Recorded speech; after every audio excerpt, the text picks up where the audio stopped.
point is, so this is a pay-per-view. I believe I won the United States Championship. Either won it or defended it. I think I won it on this night. And you know how you're like, you're in the moment, you're in the zone, you talk, you say things to yourself, you say things out loud. Like if you're shooting basketball, you'd be like, that's right, get in the hoop, motherfucker, yeah, all right. So especially when you're really in the zone and you're amped up and you're feeling the moment, you should want to be there in a wrestling match. If you're not, you're not where you need to be. So anyway, win the match, whatever, ref raises my hand and I say, give me my fucking belt. Blatantly. Ref gives me the belt. Because I'm hyped up. And I said, give me my fucking belt.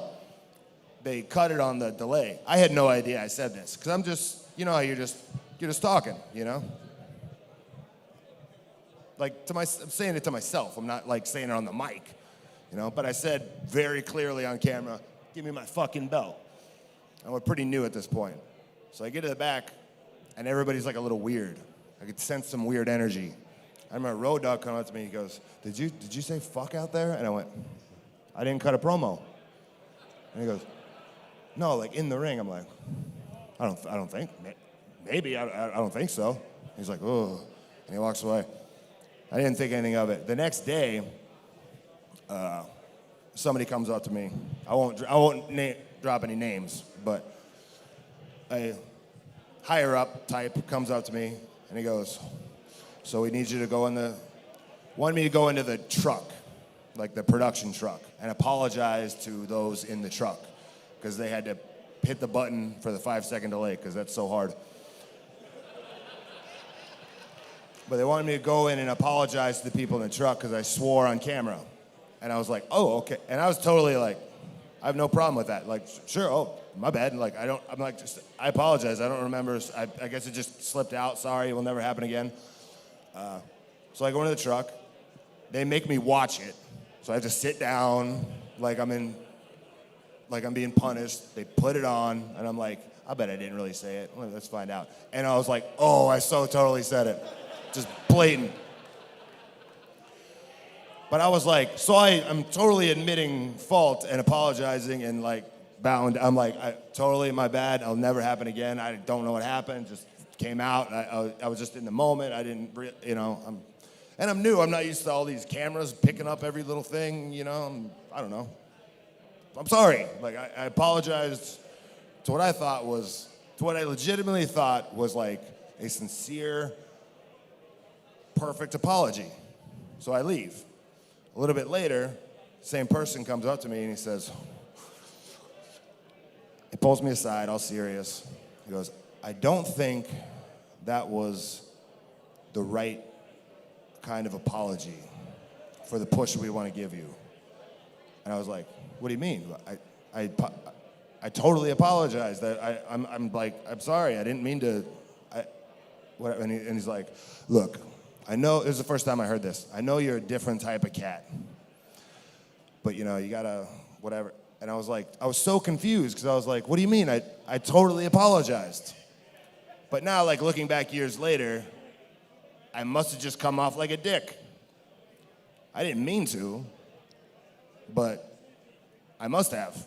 But I think that was like a pivotal moment where they were like, kind of fuck this guy, Where that's how they looked at me. However they saw me, that's how they looked at me. And probably still to this day, I don't know what it is. I just, Well, it's called communication. Sometimes they're not. And I could be a very poor communicator, so. Yeah, they're not very good at it. I got called in one time. We had a hot thing going on Raw with Coach. I know that sounds oxymoronic, a hot thing going with Coach. But, he was learned to be a heel and all this stuff. So we got this argument on air about something. And I said, boy, you're going to get in trouble if you keep talking like that. So all of a sudden, that became a racial issue.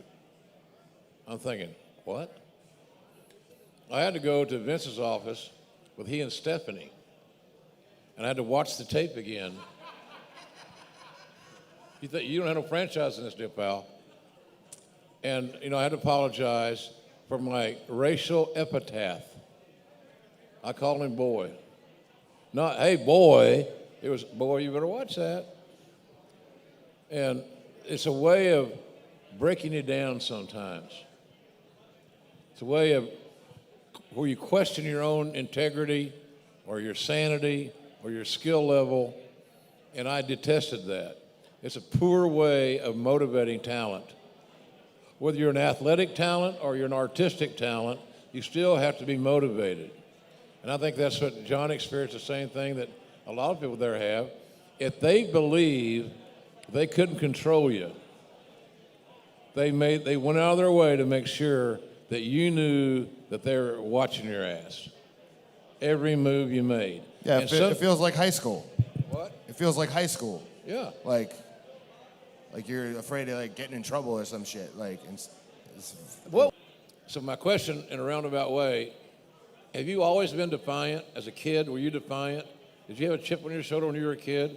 Were you hard to manage? Did you get in trouble at school? When did this shit start?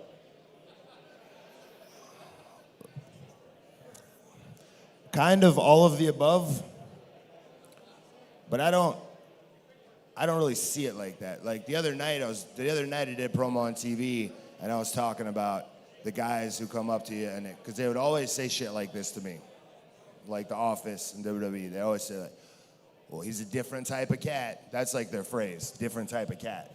And I'd be like, what does that mean? Like, are you insulting me? What does that fucking mean? Like, I'm the kind of guy that like, if you tell me like, okay, we're gonna do it this way, or you tell me to do something that doesn't make any sense to me, and I go, well, that's dumb, why don't we just do it this way? If your answer is, well, that's just the way it's always been done, or that's the way we do it, that's not good enough for me. Okay, I'm like pragmatic and sensible. I wanted to rename the name of this show from Unhinged to Sensible and Pragmatic, the Jon Moxley story. Because if it doesn't make sense to me, I'm not just gonna go with it. Yeah, school didn't make any sense to me. Made no sense at all. Like, I wasn't dumb. Like, school was pretty, like, I always got good grades in like the lower grades. Like, I had like straight A's because I could spell and do arithmetic and whatever. But once I got into like junior high, I really started to hate school. I hated the people. I had very poor social skills, which are a little bit better now.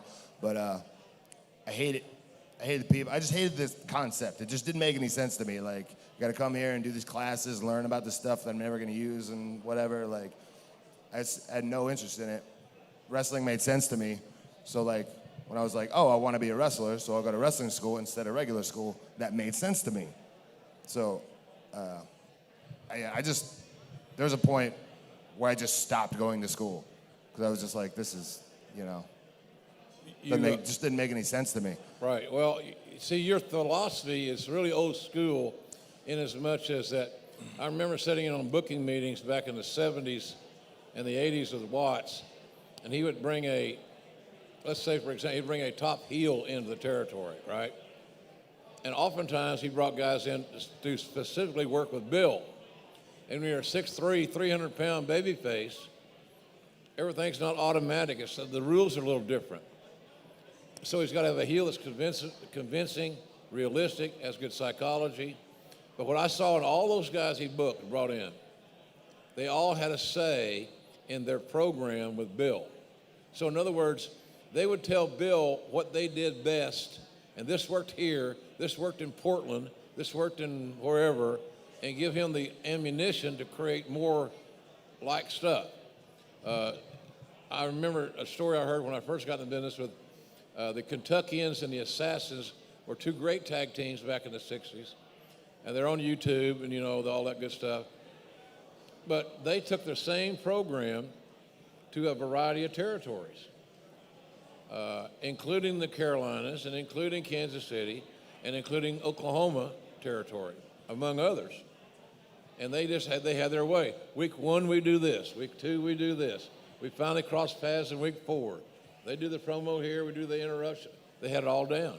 So if you're a booker and you know that these guys are comfortable with this program and the fact that they're not going to get paid but only on what they draw. So the commission salesperson in you would be motivated. I can make more money if I can put more asses every 18 inches. So that's how guys work. And Jon's thought is I don't know how many guys his age even think this way. You should have a say in your creative, because you're either going to be successful or you're going to die. If I have a chance of dying on commentary, which I've had plenty, I want to at least have a little say in what I'm saying and what I'm seeing. And I think that's what the fans deserve, our own instincts. So I admire that trait. And, I don't know, I think that's a lost art. I think a lot of guys, they're either in their comfort zone, John, or they don't give a shit. The money's so good, they're not going to shake things up. Is that because they've hit their comfort zone? Are you just a different breed of cat? Is there anybody else that you know that's kind of like you that would like to be able to kind of call their own shots? I mean, it's really easy to get into a comfort zone because, you can get really, in other places, you can just kind of get brainwashed to like, this is how it is. And especially, when you start making a little bit of money, you start trying to like buy a house and pay for your kids' college or whatever, people need to spend their money on. You start looking at it like more like a job. And I never want to have to look at it like a job again. Yeah. I think with me, a lot of it is just like my personality just doesn't fit there. Yeah. And they know it. Like they always, like when they say the different type of cat stuff, I think that was always kind of put me in my own little world. Because they know I was never just going to be like super Mr. Go along with everything. And like, not that I'm being difficult or anything. Like I'll tell a story, I've never told this story in public before. So I'll give you on Fight TV something good. So, and a lot of this is just me being like, I can come off weird. And it's like in junior high and shit, they try to like diagnose me with stuff and like put me on pills for like social this or that, or that, I can come off a little weird. Sometimes people don't know how to take me. Like, I don't mean to, I've realized it later in life too, especially since I've been with my wife, who's the most outgoing, most easy to talk to, disarming, engaging person in the world. I'm the exact opposite. And she'd be like, when we first got together, she'd be like, I'm amazed at how you're so comfortable with making other people uncomfortable. Like, you can just sit in a room if somebody walks in next to you and sits in catering, and you can just not say anything, and you don't feel uncomfortable. And I'm like, why should I feel uncomfortable? She's like, because nobody's saying anything. I'm like, I don't have anything to say. Whereas she would be like, so how are you? And she would like make a conversation. Sometimes I'm just in my own head, just looking at the birds or whatever.